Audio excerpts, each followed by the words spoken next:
Mais le théâtre national populaire tel que vu par Villard a vu le jour dans un contexte historique donné où l'engagement à gauche n'empêchait pas un certain paternalisme, un certain didactisme.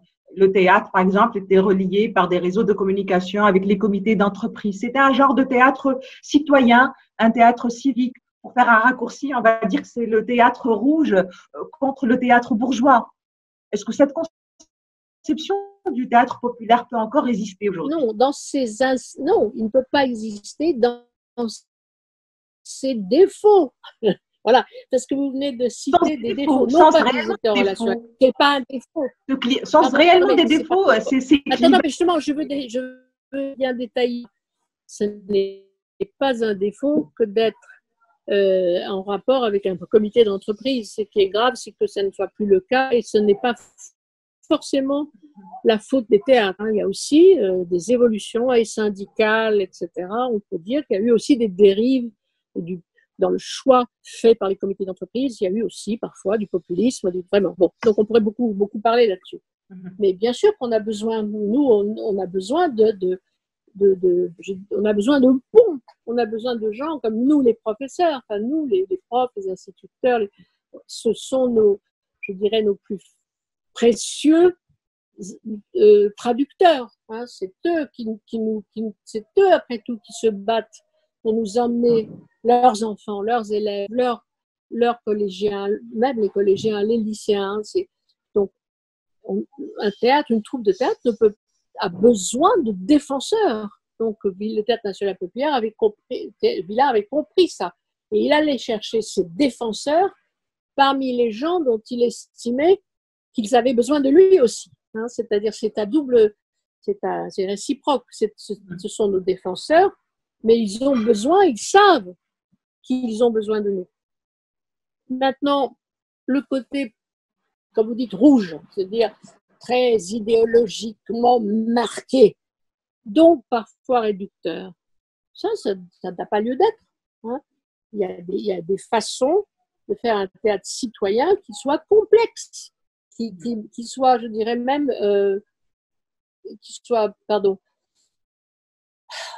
qui montre les dilemmes, les ambiguïtés, la complexité, l'énorme complexité, pour ne pas dire feuilletage d'un certain sujet, d'une certaine cause, qui montre que, je cite toujours ça comme, voilà, comme si on parle de quelqu'un comme Churchill, il a été un héros pendant la Deuxième Guerre mondiale et vraiment un imbécile en Inde. Hein, vraiment, c'est le même homme qui comprend à la fois la force qu'il va falloir déployer, le courage, le sacrifice qu'il va falloir déployer pour arrêter une tyrannie épouvantable,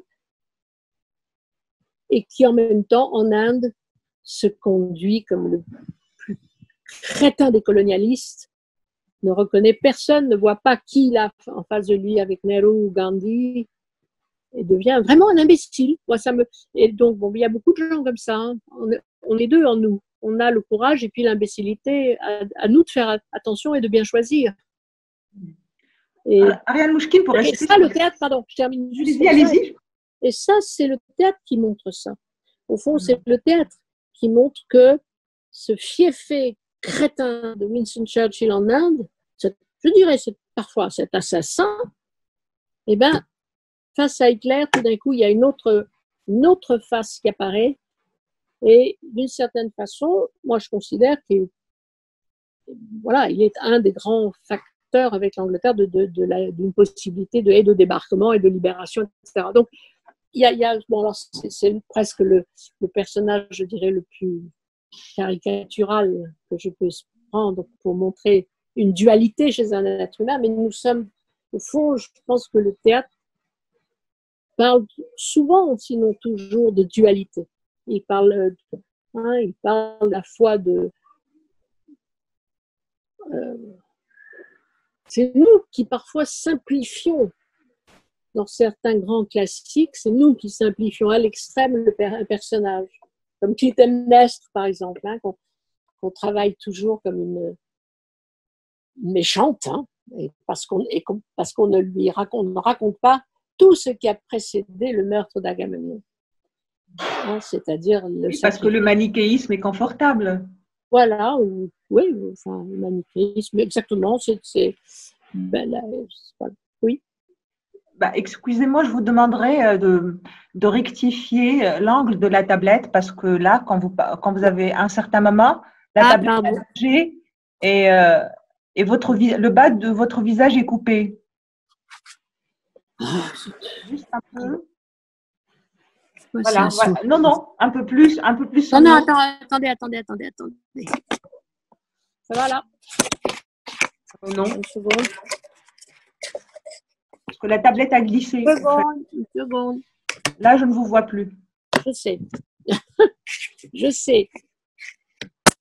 Une seconde. Là, c'est mieux comme ça, Ariane. Oui, mais je le tiens. Donc, ça va bouger.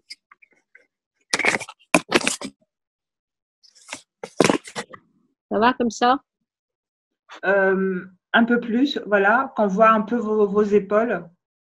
Parce qu'autrement, on a juste une tête en contre-plongée. Voilà. Ou alors, vous pouvez reculer un peu. Laissez la tablette comme elle est, reculer un peu. Non, ça donne ça quand je recule. Alors, avancez peut-être, je ne sais pas. Oui, avancez un peu. Voilà. Mais ça va être en trop gros plan après. Voilà. Ouais. Okay. On voit que je suis une grande cadreuse là, vraiment. J'ai raté ma vocation. Voilà. Donc, on reprend. Donc, Ariane Bouchkine, on se rappelle la manière cruelle dont Sartre a traité, pour rester sur le théâtre populaire, qui est une notion qui m'interpelle, la manière cruelle dont Sartre a traité le théâtre de Jean Vilar. Il a dit, voilà, il n'y a pas d'ouvriers qui viennent, donc ce n'est pas un théâtre populaire, c'est un théâtre petit bourgeois. Mais il n'y a pas de quoi. Il a dit ça, pardon, il a dit Sartre a dit, le théâtre de Vilar n'est pas un théâtre populaire dès lors qu'il n'y a pas d'ouvriers qui viennent. C'est un théâtre petit bourgeois. Et ça a été très cruel. Mais ça, c'est le Sartre de la période rouge. Là, vous voyez un peu. Donc, mais si on réfléchit aux conditions historiques d'éclosion, de possibilité d'éclosion du théâtre populaire, la Révolution française, au début, la libération, on se dit que finalement, pour qu'il y ait un théâtre populaire qui marche, un vrai théâtre populaire, il faut un seul peuple, une seule cause. Est-ce que cela est possible aujourd'hui? Populaire, c'est par rapport à peuple. Quand il y a une multitude de peuples, comme on le voit aujourd'hui, vous-même, vous avez parlé des peuples de France en analysant le phénomène Gilets jaunes. Il n'y a pas un seul peuple. Le théâtre populaire de quel peuple? Non, mais peut-être que c'est ça le théâtre national, le théâtre populaire. Hein. Le théâtre populaire, c'est un théâtre qui peut-être, je dis bien peut-être, hein, parce que effectivement, c'est un long débat. C'est peut-être un théâtre qui, justement, pendant quelques instants, fait de la salle un seul peuple. C'est peut-être ça, au fond. Tout d'un coup, vous m'éclairez d'ailleurs. Alors, est-ce que ce serait ça, le théâtre populaire? C'est-à-dire, je pense que Villard pensait ça. Sartre était, comment dire? Ah, fermez la porte, s'il vous plaît. Vous pouvez fermer la porte? Tu peux fermer les portes, s'il te plaît. Merci. Je ne sais pas qui a rouvert. Pascal, tu veux bien fermer les portes?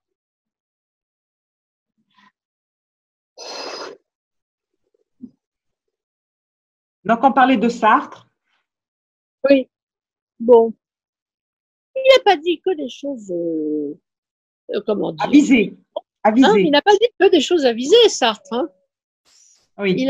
Il a beaucoup parlé, donc il a aussi dit beaucoup de bêtises quand même. En tout cas, ça, c'était une bêtise. Mais ça voudrait dire que on est communiste, enfin le parti communiste n'est communiste quand il n'y a que des communistes dans un meeting. C'est malheureusement le cas. Hein. Ça ne fait pas du Parti communiste actuel un grand parti. Donc, c'est pas ça qui faisait du Parti communiste un grand parti. Donc, en fait, nous parlons des conditions de possibilité d'un théâtre populaire.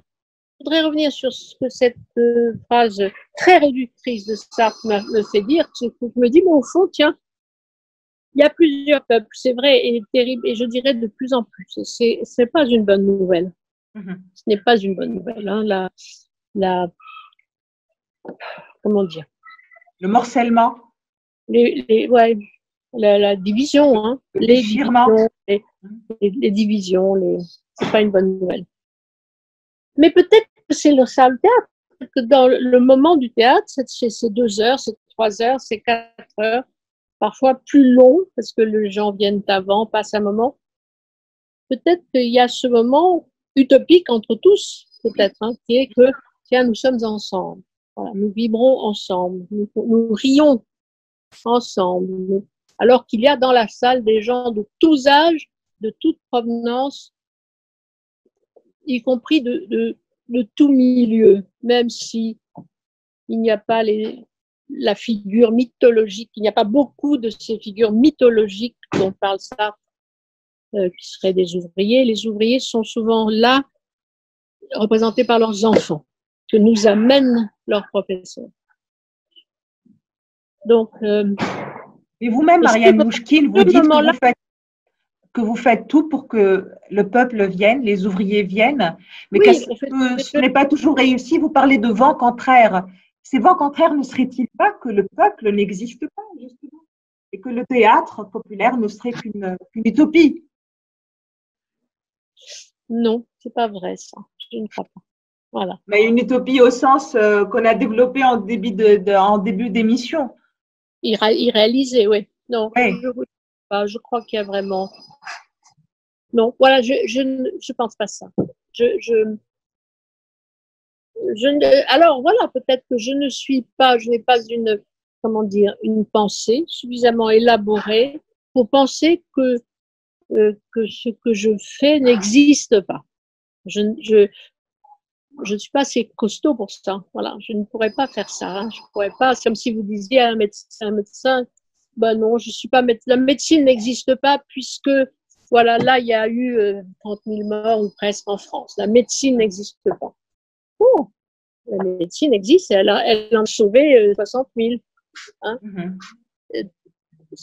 Donc, et en plus, parmi les 30 000 morts, il y en a beaucoup qui ne seraient pas morts si la gestion des événements avait été autre. Donc, non, je ne suis pas assez forte, je ne suis pas assez, peut-être, je ne sais pas, intellectuellement élaborée pour en arriver à ce constat que le théâtre populaire n'existe pas. Je pense qu'il existe et je pense que malheureusement, effectivement, il n'atteint pas tout le monde. Il n'atteint pas tous ceux que nous aimerions atteindre. Ça, c'est vrai. Ça, c'est vrai. Donc, je vais pas du tout faire un constat triomphaliste, hein, loin de là. Mais je veux pas non plus rentrer dans cette espèce de défaitisme désenchanté parce que je ne le sens pas, ça. Donc, je ne vais pas vous dire des choses que je ne sens pas. Moi, je sens quand à la fin d'un spectacle, il y a 120 lycéens qui restent pour parler, que du coup, puisqu'ils restent pour parler avec nous, il y a plein d'autres adultes qui restent autour pour parler avec nous pendant 1 heure, 2 heures après le spectacle. Je sens pas que ça n'existe pas. Et je me dis que dans ce lycée agricole qui est venu ce jour-là, avec beaucoup de jeunes qui n'étaient encore jamais allés au théâtre, et la façon extrêmement profonde, intelligente dont il parle du spectacle, je sens pas que le théâtre populaire n'existe pas. C'est du discours. C'est pas du terrain, c'est pas vrai. Que ça soit fragile, que ça soit insuffisant, que ça soit, vous voyez, plein de choses, mais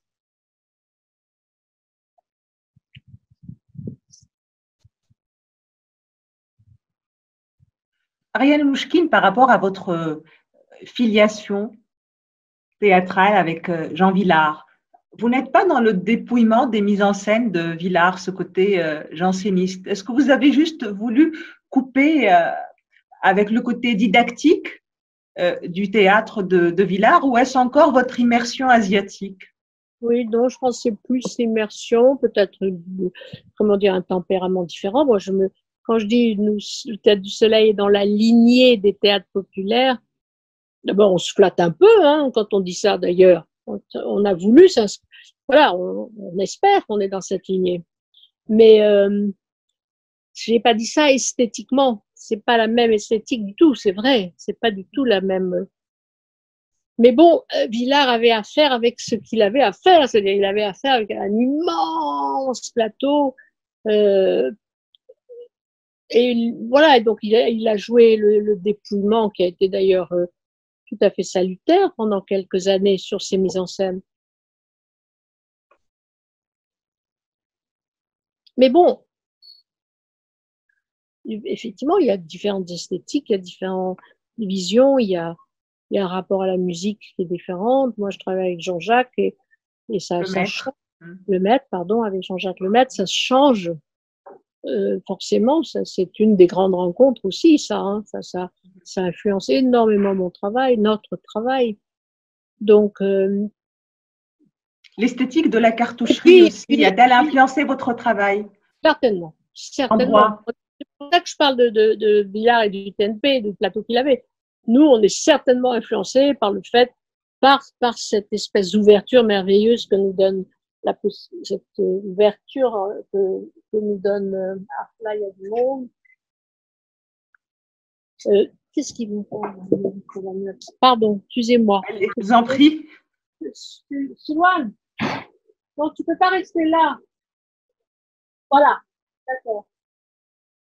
On va attendre parce qu'il y a une livraison. Ça va? Aucun problème. Aucun problème, je vous en prie. Voilà.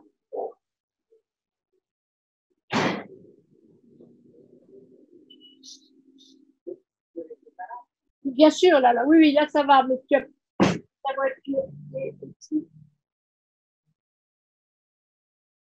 Oui, Étienne, tu vas pouvoir enlever ça. C'est toi qui as laissé ça là.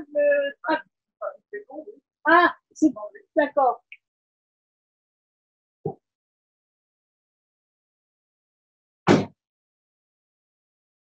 Et ça, c'est qui?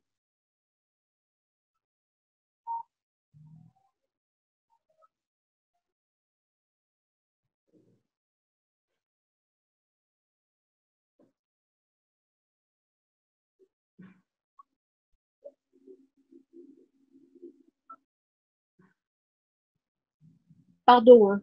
Oui, allez-y, je vous en prie, je comprends parfaitement.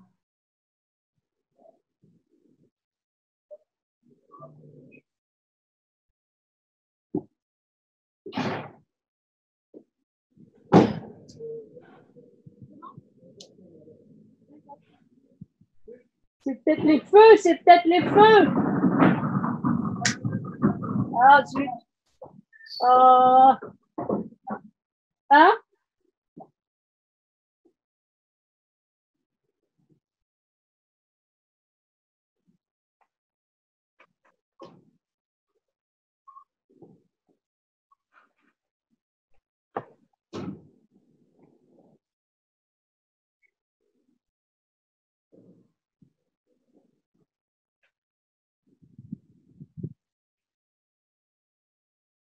C'est quoi?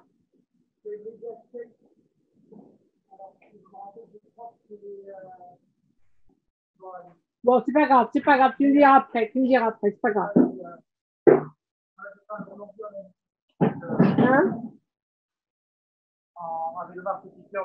C'est quoi? Non. Oui, dis-moi. Non, en fait, le marteau-piqueur, il est arrivé d'eau. C'est pas grave. C'est des choses qui arrivent, donc il y a le plombier qui arrive. Dans une des arrivées d'eau un départ d'eau. Mais je peux en vouloir à personne parce que c'est des choses qui arrivent. Il n'y a rien de grave. L'eau est soupée pendant. Oui, mais sauf qu'il va falloir défoncer beaucoup plus pour remettre. C'est du soupe. Ah! Il coupe, il met un raccord, et ça va aller très bien. Oui, mais alors tu sais ce qu'il faut faire, il faut garder un regard au-dessus. Hein. Ah bah non, mais c'est là où il va y avoir le. Ça tombe bien parce que je vais faire un regard là. Ah, tu fais un regard parce qu'ici tu as.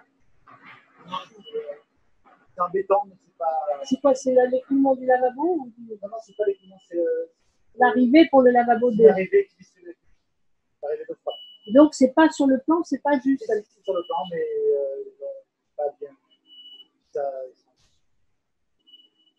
Ça aurait pu, sincèrement, ça aurait pu arriver. Ouais, non, mais c'est pas ça, c'est comment on répare. Non, ça va être préparé, là, le monsieur arrive, on va faire ça. Et alors laisse un regard. Hein. Maintenant, du coup, c'est prévu. D'accord. Je vais le décaler.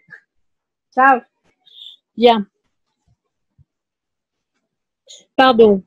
Mais non, je comprends parfaitement. Je comprends parfaitement. Vous êtes sur un lieu de travail. Donc, vous parliez d'esthétique, l'esthétique de la cartoucherie, la musique de le maître. Oui, c'est-à-dire, vous, parce que vous me disiez… La mise en scène, la richesse de la mise en scène. Vous n'êtes pas dans la lignée esthétique de Villard, bien sûr que non. Voilà, parce que c'était lui et nous, c'est nous. Enfin, nous sommes… c'est un maître. Il n'est pas forcément… Moi, je le considère tout à fait comme un maître, Villard. Et pas forcément pour ses mises en scène. Comme je vous disais, c'est plus sa vision du rôle du théâtre dans la société, de la mission du théâtre dans la société. Le théâtre service public, il le comparait à EDF. Bien sûr, mais c'est un des premiers qui a eu l'audace d'affirmer ça, et c'est-à-dire il a mis le théâtre comme dans les besoins essentiels, autant que l'eau, l'électricité, les hôpitaux, la police. Voyez, donc il l'a mis dans ce qui est absolument nécessaire à un pays ou à une cité pour exister. Et l'éducation. Enfin. Donc ça, c'est en ça qu'il est immense, c'est en ça qu'il est grand. C'était un grand metteur en scène, mais c'est pas quelqu'un qui est, comment dire, c'est pas George Strehler non plus. Vous voyez, c'est-à-dire, c'est pas quelqu'un qui a influencé comme ça une génération de metteurs en scène. C'est quelqu'un qui a ouvert une route de pensée, de travail. Justement, pour clore sur ce théâtre populaire, le théâtre populaire ne serait-il pas, à la fin, ce sacerdoce que vous imposez à vos comédiens, ce spectateur qui n'est pas considéré comme un consommateur? D'ailleurs, avant l'entrée des spectateurs, vous dites souvent à vos comédiens, nous avons charge d'âme. Dans cette métaphore religieuse m'a interpellée dans la bouche de la laïcarde que vous revendiquez être. Oui, mais même une laïcarde comme moi, vous avez raison, ne nie pas la part spirituelle qu'il y a dans chaque être humain. Hein. Donc, alors vous avez dit, vous imposez, ce sacerdoce que vous imposez. Moi, je pense à vous-même aussi. Non, mais je pense, oui, mais ce que je pense, oui, c'est que justement, un sacerdoce, ça ne s'impose pas. Voilà. Je sais pas, il faudrait chercher l'étymologie du mot, hein. Je ne sais pas au fond d'où ça vient, le mot sacerdoce. Sacerdoce. Oui, sacerdoce. Mais c'est certainement pas quelque chose qu'on peut imposer. Je pense que c'est assez… On rentre dans les vœux, comme on dit. Voilà. On choisit. Hein, on choisit. Et donc, au fond, le Théâtre du Soleil est composé de gens à qui on n'a pas imposé d'entrer au Théâtre du Soleil. Au contraire, ils ont choisi. Et ils savent bien ce qu'ils choisissent. Et la quantité de travail, et la modestie du salaire, et tout ça. Ils savent bien. Hein. Donc, au fond, je refuse quand on dit j'impose, parce que c'est me donner un pouvoir énorme et que je n'ai pas. Hein. Au fond, moi, j'ai le pouvoir de la persuasion, peut-être j'ai le pouvoir de l'enthousiasme, mais le sacerdoce, non. C'est chacun d'entre eux qui savent jusqu'où ils vont dans le don de soi-même, comme je disais au début, dans ce qu'ils donnent en plus. Parce qu'il y a imposé aux sortes d'imposition morale, au fait, dans le sens d'intériorisation. Je ne sais pas, il faudrait que vous parliez avec eux. Ariane Mouchkine, vous dites qu'en commençant, il y a 56 ans, vous pensiez que le monde ne pouvait que s'améliorer. Mais ce monde qui s'enferme dans des identités de plus en plus étroites, où on parle d'appropriation culturelle, vous en avez fait les frais lors du montage de Canada, où on tue allègrement, comme on a pu le voir lors de Charlie Hebdo, lors du Bataclan, qui est d'ailleurs le sujet de votre pièce Une chambre en Inde. Ça ne semble pas s'arranger. On va dire que c'est pas gagné. Non, c'est loin d'être gagné. Mais bon, oui, effectivement, je pense que si on m'avait dit il y a 50 ans, dans 50 ans, ce sera comme ça, je crois que je ne l'aurais pas cru. C'est vrai que nous avons vécu pendant des années en pensant que nous allions vers le progrès, vers plus de démocratie, plus d'égalité, moins de pauvreté. Bon, alors, je ne vais pas non plus dire que rien n'a progressé parce que ce serait faux. Hein. Mais bon, c'est vrai que ce n'est pas gagné. Non, c'est vrai. C'est vrai que si on regarde le monde en ce moment, c'est pas drôle. Bon, une fois qu'on a dit ça, hein, qu'est-ce qu'on fait? Une fois qu'on a dit ça, une fois que vous et moi, nous allons nous plaindre de ce qu'est devenu le monde. Voilà. Qu'est-ce qu'on fait? Hein? On pleure? Essayer de lire les causes peut-être. Essayez de lire les causes pour y remédier. D'ailleurs, vous-même, par rapport aux causes de ces malheurs, vous réfutez la grille idéologique, vous dites qu'elle n'est qu'un voile. Souvent, oui. Oui, c'est vrai, je pense que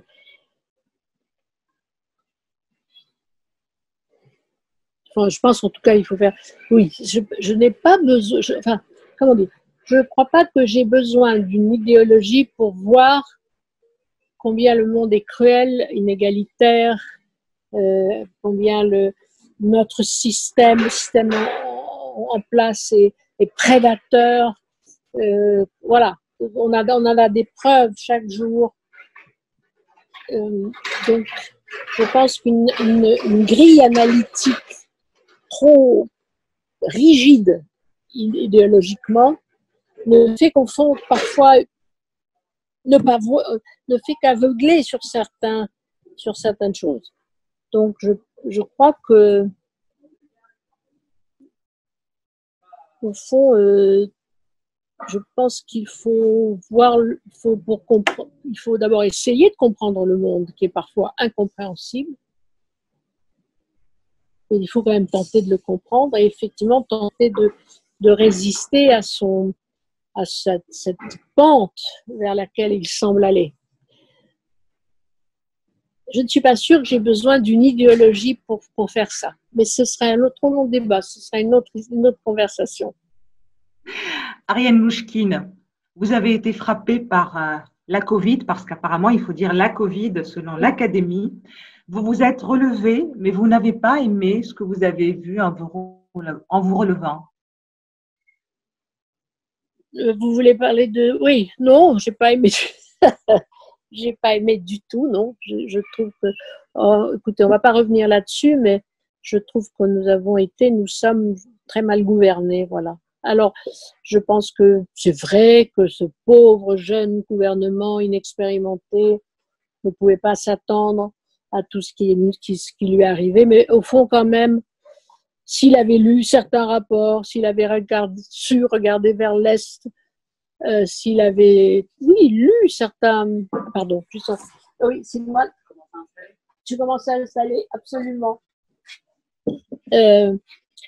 S'il avait écouté, s'il avait fait un petit peu plus confiance aux citoyens, etc., les choses auraient été moins terribles. Mais bon, je ne vais pas redire tout ce que je dis dans Télérama parce que ça vous ennuierait. Non, est-ce que vous allez consacrer une œuvre, une pièce à cette expérience que nous venons de traverser, qui est assez étrange quand même? Oui, je ne sais pas. Peut-être, oui. Peut-être. Je pense que c'est très difficile. Je pense que ça va même être probablement un des problèmes pour nous, les gens de théâtre. C'est très, très difficile d'avoir vécu ce qui se vit en ce moment, de voir le monde actuel sans avoir envie d'en parler. Et donc, bon, nous risquons d'être nombreux à avoir envie de parler de ce qui se passe en ce moment. Ou peut-être, au fond, au contraire, peut-être nous ne serons même pas suffisamment à en parler pour l'éclairer, ce monde Oui, parce actuel. que le côté immédiateté risque de tronquer un peu le traitement. Oui, il faut faire très attention à ça. C'est pour ça que nous n'allons pas parler du prochain spectacle en ce moment. Ariane Mouchkine, nous allons clore sur une question sur le théâtre, en fait, le but du théâtre. Le théâtre, à sa naissance, c'était le seul mode de spectacle possible, techniquement. Non, à sa naissance, le théâtre, c'était Aujourd'hui, 3D, la réalité augmentée, quel rôle a encore le théâtre? Quel rôle assigne le théâtre? Non, mais vous rigolez là quand même. C'est dommage de terminer sur une question. Alors vous avez posé des questions tellement, je trouve, assez fortes, de vous terminer par une question. Non, justement, parce que je voulais aboutir à cette suite d'aurore incertaine. Le théâtre est-il encore cette suite d'aurore incertaine? Parce que quand on voit aujourd'hui ce monde qui bouge, les gens qui ont la 3D, la réalité augmentée, on se dit, mais le théâtre, aujourd'hui, le théâtre, c'est la vie, encore quelque chose que personne d'autre n'a, c'est un corps vivant face à un autre corps vivant. Voilà. Donc, ça, c'est difficilement surmontable, je dirais, c'est pas imitable et c'est pas surmontable. Donc, et même d'ailleurs, en ce moment, c'est le problème parce que ce corps vivant ne peut pas être face à un autre corps vivant parce que à cause de du masque, etc. Donc, il faut attendre un peu, il faut juste cette passion. Je ne suis pas inquiète pour l'art du théâtre. Je suis toujours inquiète pour les gens de théâtre, mais pour l'art du théâtre, non, il est immortel. Ça, je ne m'inquiète pas de ça. Mais, comment dire, vous avez posé une question avant, donc j'étais en train de dire quelque chose. C'est par rapport à la question d'avant, c'était la Covid, le spectacle auquel les gens du théâtre pensaient. Oui, ils vont tous penser à ça. L'immédiateté. Voilà, on va se trouver face à une actualité, une immédiateté qui n'est jamais, qu'il faut savoir dépasser, donc ça va pas être si facile que ça. Voilà, donc, et puis voilà, puis vous allez, on va clore. Donc non, non, c'est un art. C'est les artistes qui sont en danger. Le théâtre n'est pas dans son essence inquiété par la 3D ou la 5G ou ce que vous voulez, dans son essence. Si ses serviteurs, c'est-à-dire nous, savons le servir, savons le défendre, bon. Merci beaucoup Ariane Mouchkine.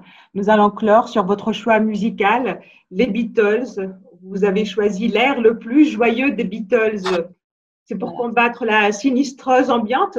Exactement. Merci beaucoup. Merci beaucoup. Je vous remercie pour votre disponibilité, pour la fraîcheur de vos réponses. À bientôt, j'espère. Au revoir à tous. When I find myself in times of trouble, Mother Mary comes to me, speaking words of wisdom, let it be.